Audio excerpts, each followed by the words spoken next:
ఇప్పుడే 'మన ఇద్దరి ప్రేమ కథ' అనే మూవీ అయితే చూడడం జరిగిందనమాట. ఈ మూవీ 1 అవర్ 44 మినిట్స్ రన్ టైమ్‌తో ఆహాలో అయితే స్ట్రీమ్ అవుతుందనమాట. ఎందుకురా మూవీ టైటిల్ అయన్నీ చూసా కదా! కొంచెం తేడాగా ఉంటదేమో చూడడం అవసరం అనుకుంటూనే స్టార్ట్ చేశాను. ఏదో ఒకటిలే బానే ఉంటదిలే కొత్త మూవీస్ కదా! చూద్దాం బాగుంటే ఎంకరేజ్ చేద్దాం అని చెప్పి. ఫైనల్‌గా మూవీ అయితే కంప్లీట్ చేశాను. కంప్లీట్ చేశాక అనిపించింది.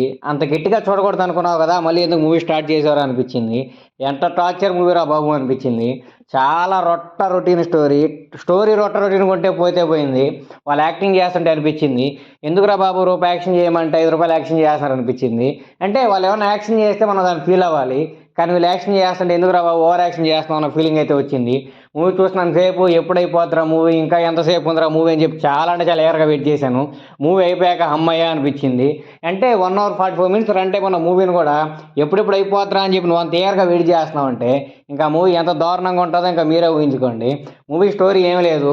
మూవీలో అనుకోకుండా ఒక అన్‌ఎక్స్‌పెక్టెడ్ సిట్యుయేషన్ వస్తది. ఆ సిట్యుయేషన్‌ని ఊర్లో వాళ్ళు అనుకోకుండా తప్పుగా రిసీవ్ చేసుకుంటారు. అలా తప్పుగా రిసీవ్ చేసుకోవడం వల్ల వాళ్ళకేం జరిగింది? ఆ కాన్సిక్వెన్స్ వల్ల వాళ్ళు ఎలా మారాల్సొచ్చింది? మారిన వాళ్ళు ఎలా బ్రతుకుతున్నారు? బతుకుతుంటే లాస్ట్‌కి ఏమైంది? వాళ్ళు హ్యాపీగా జీవించారా? లేకపోతే ఏమన్నా జరగనాటివి జరిగాయా? అయన్నీ జరిగితే దాన్ని నుంచి ఎలా ఓవర్‌కమ్ చేశారు? సినిమా అంతా ఇదే అనమాట. ఇప్పుడు కాదు ఏఎన్నార్, ఎన్టీఆర్ కాలంలో రావాల్సిన మూవీ అనమాట ఇది.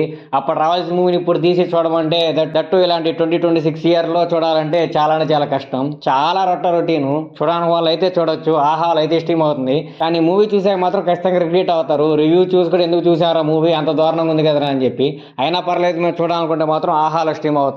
చూడొచ్చు.